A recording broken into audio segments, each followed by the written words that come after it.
भगवान ने मार दिया। और अंत में जब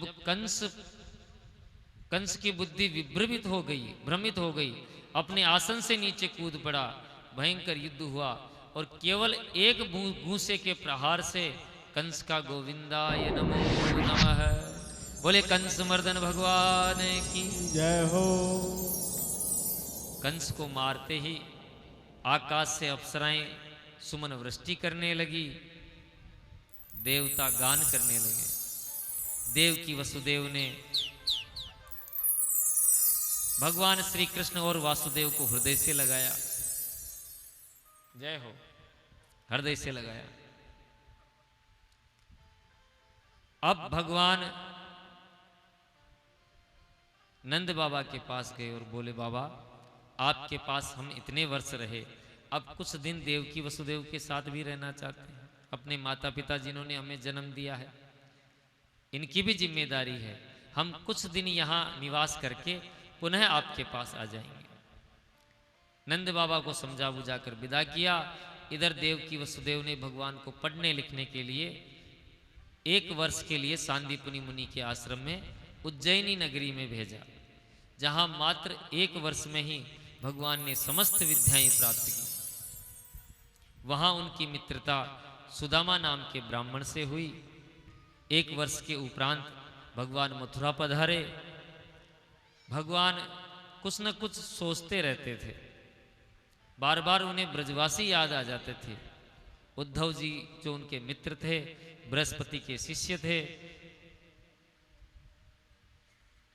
उनने पूछा, प्रभु आप ये एकांत में खड़े खड़े क्या सोचते रहते हैं? अब भगवान ने सोचा कि इसको मैं गोपियों के प्रेम के बारे में कहूंगा तो ये कुछ नहीं जान पाएगा, अपना ज्ञान विज्ञान का बखान करेगा, तो सबसे पहले इसको प्रेम से परिचय कराना पड़ेगा। तुरंत उद्धव को वृंदावन भेजा और कहा कि ये गोपियां मेरे प्रेम में पागल है, तुम उनको सद्ज्ञान देकर आओ, कहो कि ये सब प्रेम प्रेम बेकार है, पूर्ण परमात्मा एक ही है। उद्धव जी चले और रास्ते में सोचते जा रहे हैं कि मैं बृहस्पति का शिष्य, इतना पढ़ा लिखा, और वो गोपियां जो कभी स्कूल ही नहीं गई, पढ़ी लिखी नहीं, उनको मैं कैसे ज्ञान दूंगा। सोचते जा रहे हैं और ज्यों वृंदावन पहुंचे त्यों ही देखा कि गोपियां आपस में बातें कर रही हैं। गोपियों के किशोरी जी के चरणों में एक भंवरा आया, जिसका मुख लाल था, पंख पीले थे, खुद काला था। उस भंवरे को देखकर गोपियां आपस में बातें करती है। इसका नाम है भ्रमर गीत। 5 गीत में से एक गीत ये भी है। एक गोपी कहती है, सखी मुझे ये उस कपटी का भेजा हुआ दूत लगता है, देखो वो भी काला ये भी काला, उसका भी मुख लाल इसका भी मुख लाल, उसके कंधे पर भी पीतांबर इसके कंधे पर भी पीतांबर, और वो भी हमारे चरणों में नाक रगड़ता है। जब हम रूठ जाती थी तो वो नाक रगड़ रगड़ कर हमको मनाता था, और आज भी ये भी वैसा ही कर रहा है। दूसरी गोपी कहती, सखी ये इस जन्म का कपटी नहीं है, ये जन्म जन्मांतरों का कपटी है। देखो बाली और बंदर था, उस कैसे मृग की तरह उसको मारा है। अरे 2 भाई थे, भाइयों में तो लड़ाई होती रहती है, इसको सुलह करवानी चाहिए थी, लेकिन इसने कपट से भाई को मार दिया। दूसरी सखी बोली, सखी तू नहीं जानती, बाली ने तो इसको दान किया था, इसने छल के बाली की त्रैलोक्य की संपदा हर ली। और वो एक रामादल में शूर्पणखा आई थी, उसका नाक कान काट दिया। उद्धव जी खड़े खड़े सोच रहे हैं कि मैं तो इनको निरा ग्वार ग्वालिन समझ रहा था, ये तो जन्म जन्मांतरों की भगवान की दासियां हैं। प्रणाम करके उद्धव जी 6 महीने तक ब्रज में रहे और वापस आए तो भगवान से बोले, बात मत करो, तुम कितने कपटी हो आज हम जान गए। भगवान समझ गए कि इसकी भाषा बदल गई है, क्योंकि भगवान के कोई मित्र नहीं था और उद्धव से अच्छा कोई मित्र हो नहीं सकता। 10वें स्कंद में 90 अध्याय है। प्रथम 45 अध्याय में उत्तरार्ध और आखिरी के 45 अध्याय पूर्वार्ध और उत्तरार्ध। आइए अब उत्तरार्ध में प्रवेश करते हैं। सुखदेव जी कहते हैं, परीक्षित, कंस के उद्धार के बाद कंस पत्नी अस्ति और प्राप्ति ये अपने पिता जरासंध के पास गई और कंस को ही अपने पति के मारने का कारण बताया। तो जरासंध ने अपनी 23 अक्षोहिणी सेना लेकर मथुरा पर आक्रमण किया। 17 बार आक्रमण किया, परंतु हर बार जरासंध हार गया। 18वीं बार मथुरा पर आक्रमण कर रहा था तो नारद जी ने योजना बनाई। काल यवन म्लेच्छों को साथ लेकर भगवान से युद्ध करने भेजा। पूरी मथुरापुरी को घेर लिया। भगवान बिना कोई अस्त्र लिए मथुरा से दौड़ लगाई। काल यवन भगवान को पहचान कर उनके पीछे पीछे भागा। भगवान एक गुफा में पहुंच गए। उसमें राजा मुचकुंद विश्राम कर रहे थे। ये थोड़ा बीच में जगह दे दो। राजा मुचकुंद विश्राम कर रहे थे। अपना पीतांबर मुचकुंद के ऊपर डाल दिया और भगवान उसी गुफा में छिप गए। काल यवन आया और मुचकुंद को ही भगवान श्री कृष्ण समझकर जोर से लात लगाई। मुचकुंद की नींद खुल गई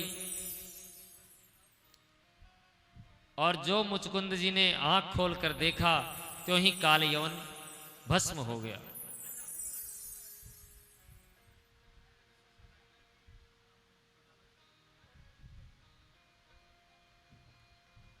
बस चद्दर बिछा दो, के नीचे ईंट लगाओ किले में। काल यवन को मुचकुंद के हाथों मरवा दिया। मुचकुंद ने भगवान की स्तुति की और वरदान दिया। संतों की मान्यता है कि यही मुचकुंद जी आगे चलकर नरसिंह के रूप में इनका अवतार हुआ और भगवान की अविरल भक्ति इन्हें प्राप्त हुई। बोले नरसिंह मेहता की, जिनके लिए भगवान ने सांवल सेठ का अवतार लिया। काल यवन का अंत कराकर प्रभु पुनः मथुरा में लौट आए। उधर दाऊ महाराज से अपने हल मूसल से उन म्लेच्छों का संहार करवा दिया। भगवान ने कहते हैं कि दाऊ भैया, ये जरासंध मानता तो है नहीं, बार बार आक्रमण कर देता है, तो क्या किया जाए। तो भगवान ने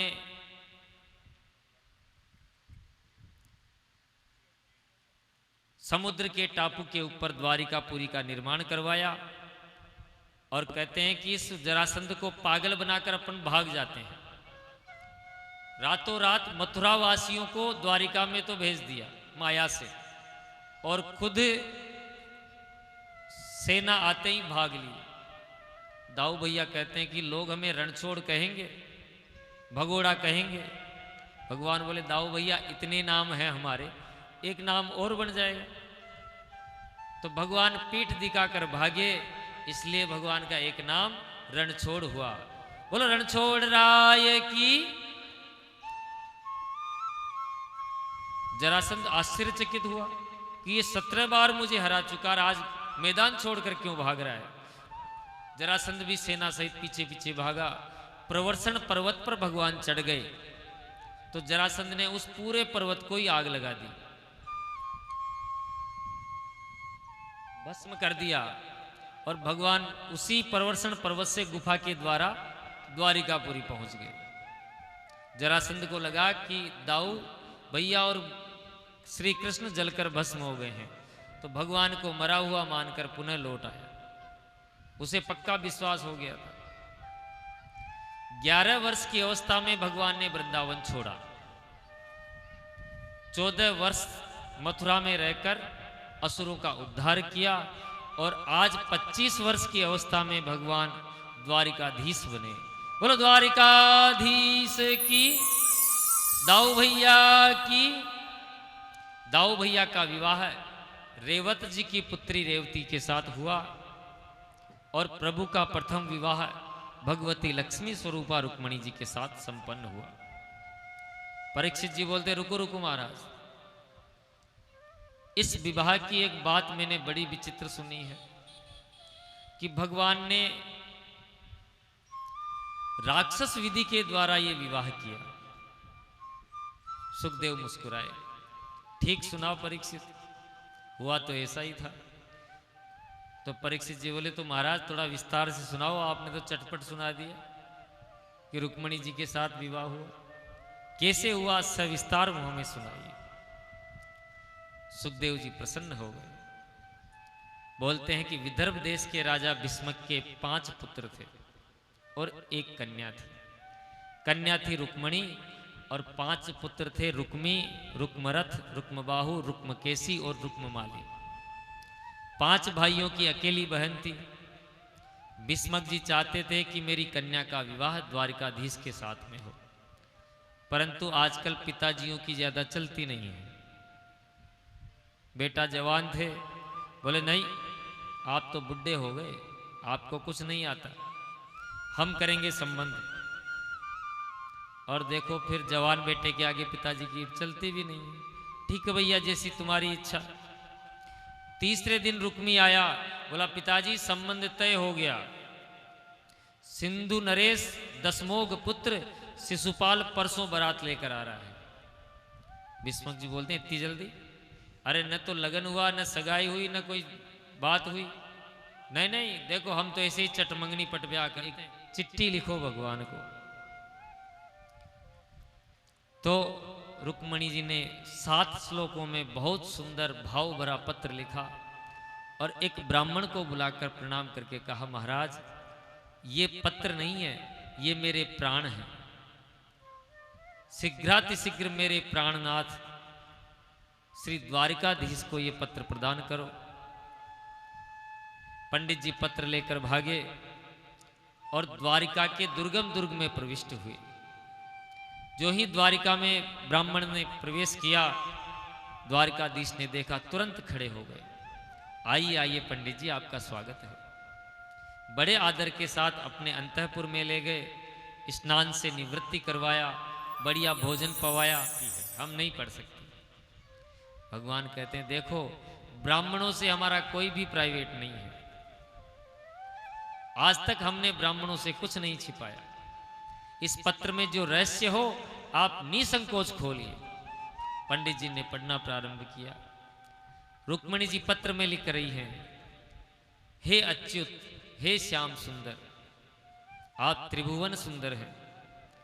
आपकी महिमा मैंने बहुत सुनी पर देखी कभी नहीं, आपको आज तक देखा नहीं। आपकी प्रशंसा सुनते सुनते मुझे आपसे प्रेम हो गया और मैंने अपने हृदय में आपका एक चित्र सा बना लिया। मेरे तो कान सुन सुनकर तृप्त हो रहे हैं प्रभु, परंतु ये आंखें अभी तृप्त नहीं हुई। मेरी इन आंखों को परम लाभ कब प्राप्त होगा? अब आप सोच रहे होंगे कि कभी भेंट हुई नहीं और ये पत्र इतनी जल्दी कैसे डाल दिया। तो रुक्मणी जी लिखती हैं, प्रभु दुर्भाग्य से परसों के दिन मेरी बारात कहीं और से आ रही है। मैं बस इतनी सी याचना आपसे करती हूं कि सिंह के भाग कोई सियार नहीं ले जाए। आप सिंह हैं, आपका भाग कोई सियार नहीं ले जाए। इसलिए आपको सावधान कर रही हूं कि आप वीरता का शुल्क चुकाकर मुझे यहां से ले जाइए। अब आप कहोगे कि वीरता का शुल्क चुकाने के लिए लड़ाई झगड़ा भी करना पड़ेगा, युद्ध भी करना पड़ेगा। तो प्रभु युद्ध करने के लिए आपको मेरे भाइयों पर हाथ भी उठाना पड़ेगा। तो क्या ये तुम्हें अच्छा लगेगा? तो इसकी भी एक युक्ति मुक्ति आपको बता देती हूं। हर कन्या विवाह के पहले गौरी पूजा करने जाती है, तो मैं भी अपनी कुलदेवी की पूजा करने आऊंगी। मेरी सखियों के अतिरिक्त मेरे साथ कोई नहीं होगा, आप वहीं से मेरा हरण करके ले जाइए। बोलो द्वारिकाधीश की। भगवान पत्र सुनकर मुस्कुराए, बोले पंडित जी जो स्थिति रुक्मणी की है वही स्थिति मेरी भी है। मैंने भी रुक्मणी के रूप सौंदर्य की, गुणों की प्रशंसा सुनते सुनते मन ही मन में उनसे प्रेम कर बैठा हूं। और आजकल दिन रात्रि मैं भी उन्हीं के बारे में सोचता हूं। और कभी कभी तो रात भर नींद भी नहीं आती, जागरण में ही बीत जाती है। मुझे मालूम है कि रुक्मणी मुझे बहुत पसंद करती है, पर उसका भाई बहुत विघ्न डाल रहा है, उसकी वजह से सब गड़बड़ है। पर कोई बात नहीं, अब रुक्मणी का संदेश मुझे मिल गया है। भगवान तुरंत खड़े हुए पंडित जी को साथ में लेकर, और जो उनके सबसे तेज चलने वाले घोड़े थे, सेव्य, सुग्रीव, मेघ पुष्प, बलाहक, ये 4 घोड़े थे जो उच्चेश्रवा घोड़े के समान तीव्र थे। उन घोड़ों को रथ में नियुक्त किया, पंडित जी को बैठाया और वायु के वेग से दौड़े पंडित जी। जो गोविंद का रथ दौड़ा, दाऊ जी ने देख लिया, तुरंत द्वारपालों को बुलाया कि ये कन्हैया किधर गया। द्वारपाला, सरकार ज्यादा तो पता नहीं है किधर गए। एक पंडित जी आए थे कुंडनपुर से कोई संदेशा लेकर, भगवान उनको अंतःपुर ले गए और जैसे ही बाहर निकले रथ में बैठा कर दौड़ा दिया। दाऊ भैया समझ गए कि कुंडनपुर में विवाह है भीष्मक जी की कन्या रुक्मणी का, स्वयंवर हो रहा है। चिट्ठी पत्री कोई आई नहीं, जरूर कुछ गड़बड़ होने वाली है। तुरंत सैनिकों को तैयार किया कि चलो बारात बनाकर तैयार हो जाओ। ये सेना कोई बारात में बना लिया और पीछे पीछे दाऊ भैया भी दौड़ पड़े, जयकारा लगाया, बोलो द्वारिकाधीश की जय हो।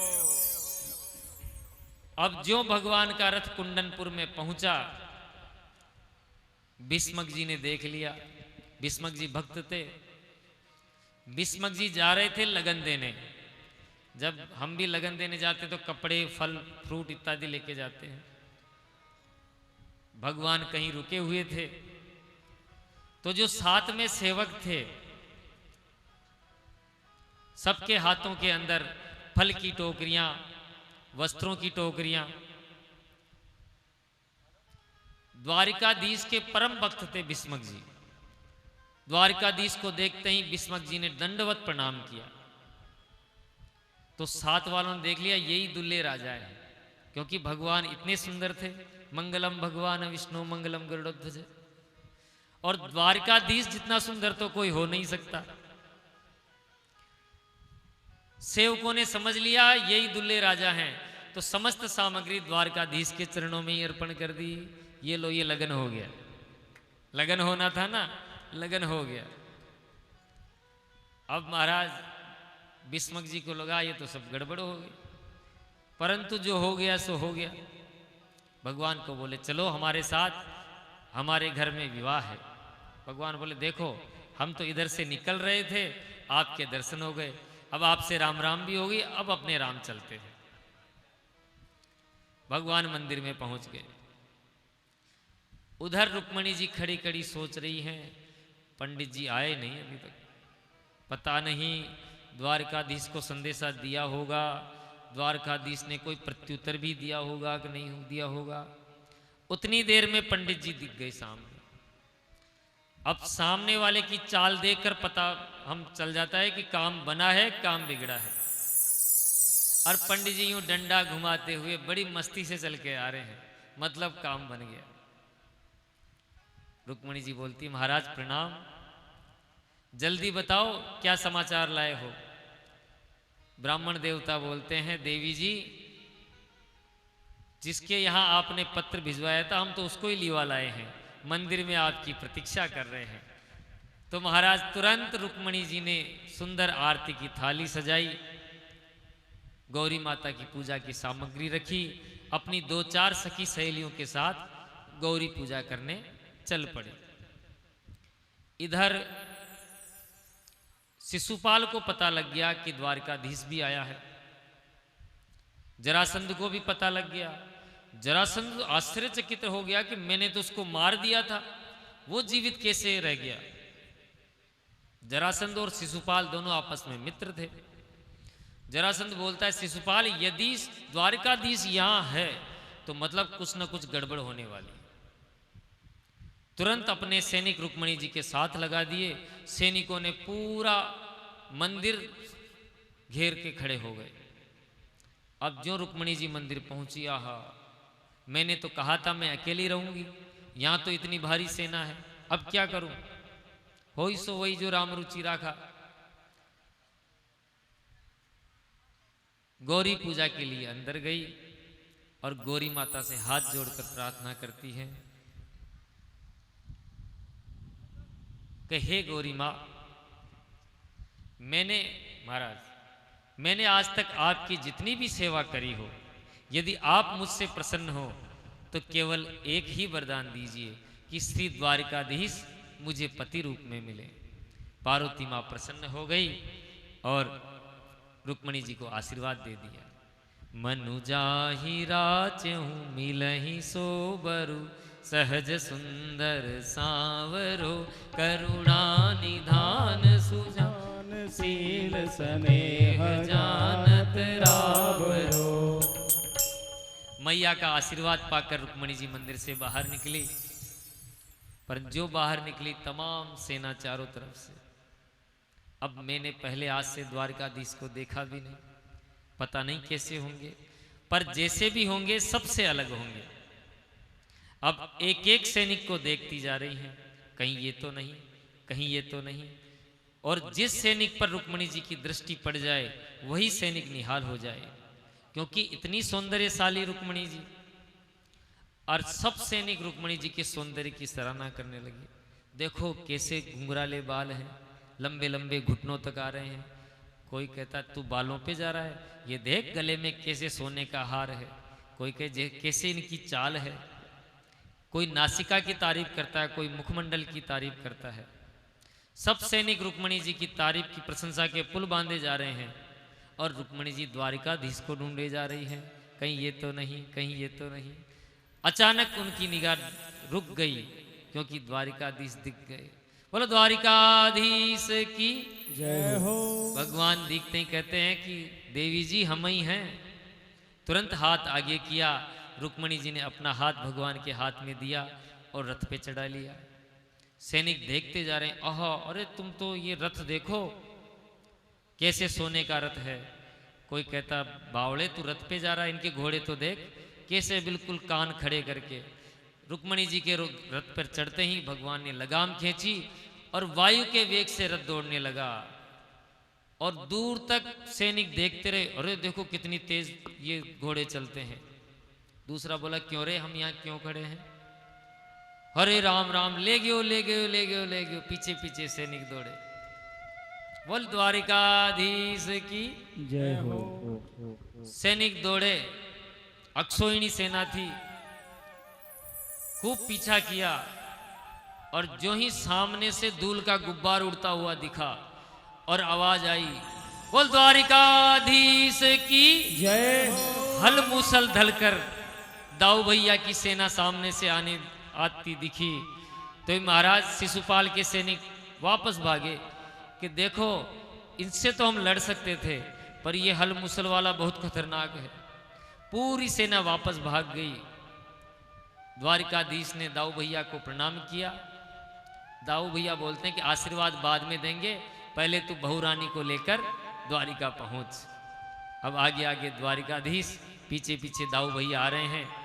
और जो उत्सव मना द्वारिका के अंदर, प्रत्येक घर में तोरण पताका द्वार सजाई गई, मानो दीपावली आ गई हो। आइए हम भी उस झांकी में, यहाँ द्वारिकाधीश की और भगवती रुक्मणी की झांकी में प्रवेश करते हैं। जिस भी सज्जन को कन्यादान करना हो शांति से एक एक उठकर आए, भगदड़ न मचाए। कल कथा नियत समय पर 12:30 1 बजे प्रारंभ हो जाएगी। 12:30 बजे कथा प्रारंभ हो जाएगी, क्योंकि कल कथा ज्यादा है। देखो पार्वती जी को जो नींद आई थी ना, वो एकादश स्कंद में आई थी। तत्वबोध कल ही मिलेगा। भागवत सुनने से क्या क्या फल मिलता है ये सब कल ही बताया जाएगा। सुदामा चरित्र और सुखदेव जी की विदाई, बड़े सुंदर सुंदर प्रसंग हैं। और जिसको हवन में बैठना हो वो हमारे यहाँ संपर्क भी कर सकता है। आइए 2 शब्द महाराज जी बोलेंगे, उसके बाद झांकी में प्रवेश करते हैं। कनकादिक शरण जी और दीपक जी महाराज श्री का स्वागत करना चाहते हैं और बंटू जी भी स्वागत करना चाहती हैं। कृपया करके स्टेज पे आ जाएं। और सावरे तेरा किसने किया सिंगार सावरे, तेरा किसने किया लगे दुल्हा सा तू दिलदार सावरे, लगे दुल्हा सा तू दिलदार सावरे, तेरा किसने किया सिंगार सावरे, तेरा किसने किया सिंगार सावरे।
महाराज जी को फॉलो करना है।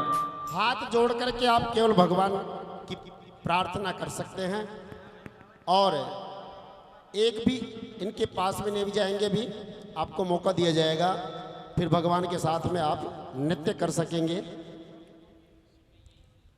और एक बार जोर से जयकारा हो जाए, बोलो बांके बिहारी लाल की, राधा गोविंद सरकार की।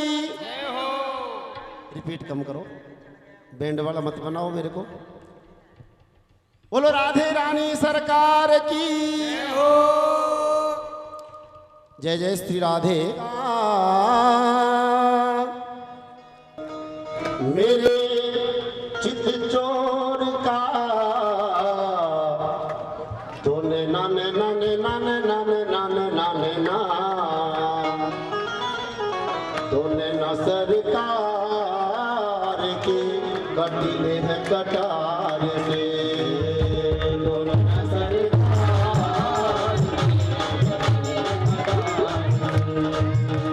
मुकुट सिर मोर का, मेरे चित चोर का, तूने नाने नाने ना, तूने नाने नाने ना, तूने न सरकार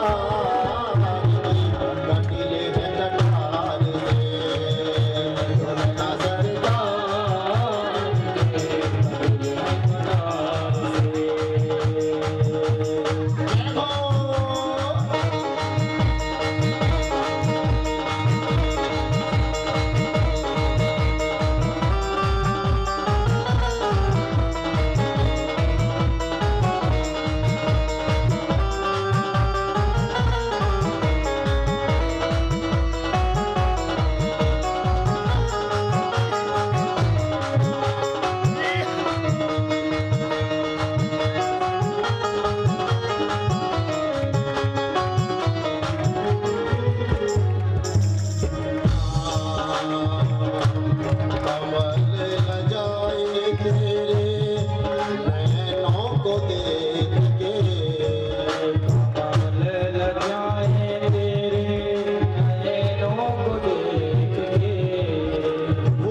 सरकार सभी ब्राह्मण स्वस्ति वाचन के द्वारा ओम स्वस्ति न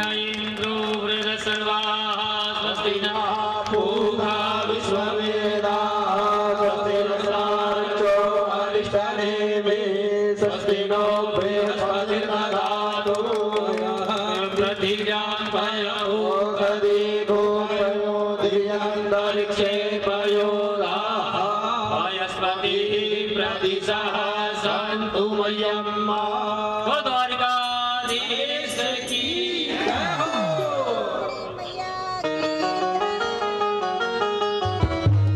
अब देखो विवाह में नृत्य कौन कौन करता है।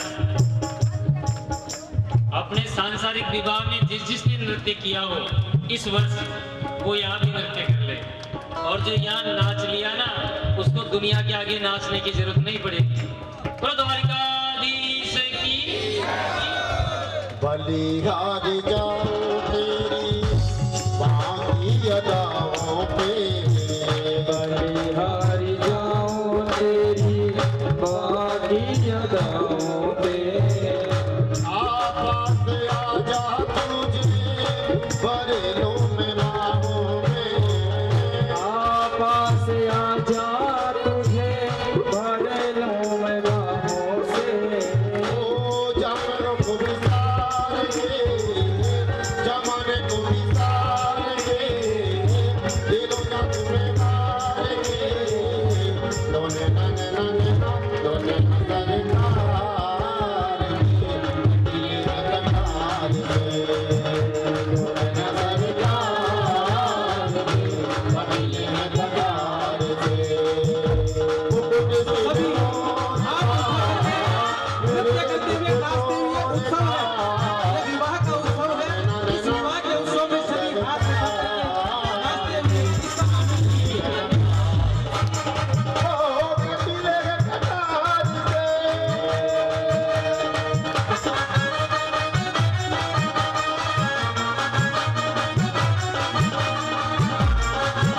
भगवान के उत्सव में जो नाच लेगा उसको बाद में नाचने की आवश्यकता नहीं है।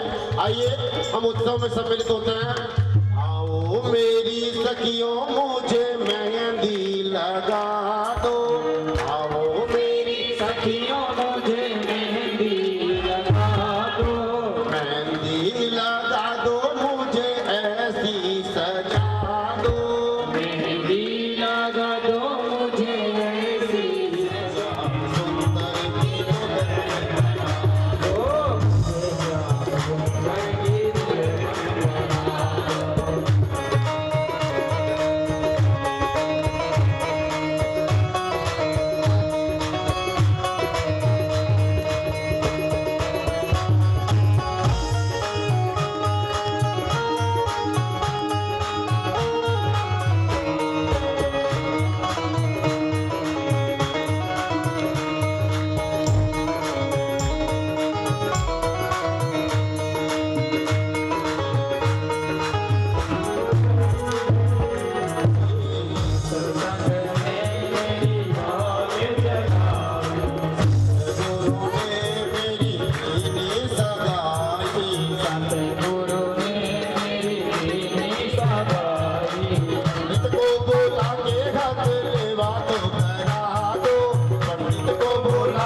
सब थोड़ा पीछे खिसक कर आराम से बैठो।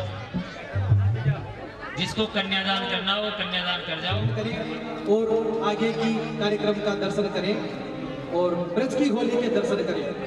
अब ब्रज की होली कर ली जाएगी, तो ब्रज की होली के दर्शन के लिए सभी क्रमबद्धता से अपना चोरी रे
श्यामा तेरी आरती कन्हैया तेरी आरती सारा संसार करेगा हाथ जोड़ के श्यामा तेरी आरती कन्हैया तेरी आरती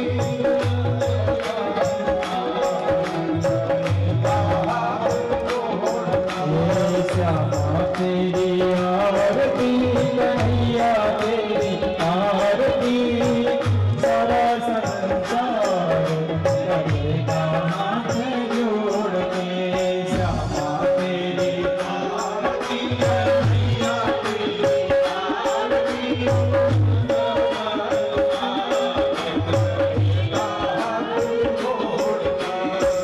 शिवदार सोहरा मुकुट विराजे शिवदार सोहरा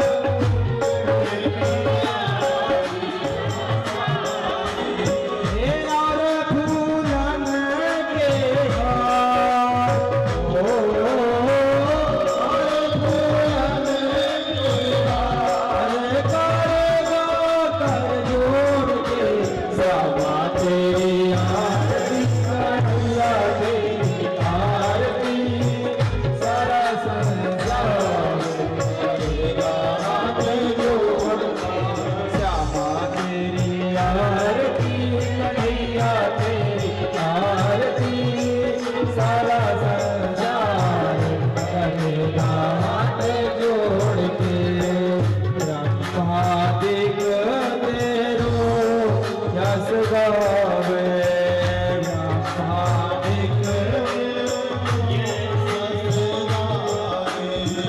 ब्रह्मा दिग तेरो यस गावे ब्रह्मा दिग नारद सारद ध्यान लगावे नारद सारद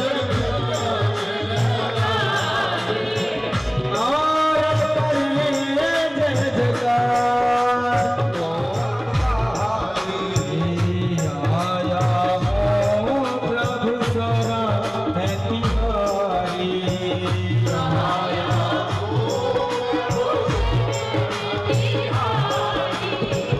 रखियो राज हमार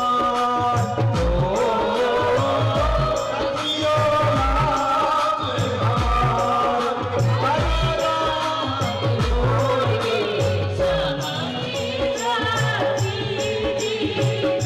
अपने शरण में मोहे रख लीजिए अपने शरण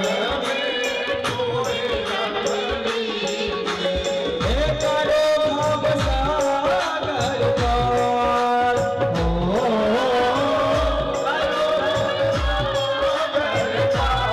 हे करेगा हाथ जोड़ श्यामा तेरी आरती कन्हैया तेरी आरती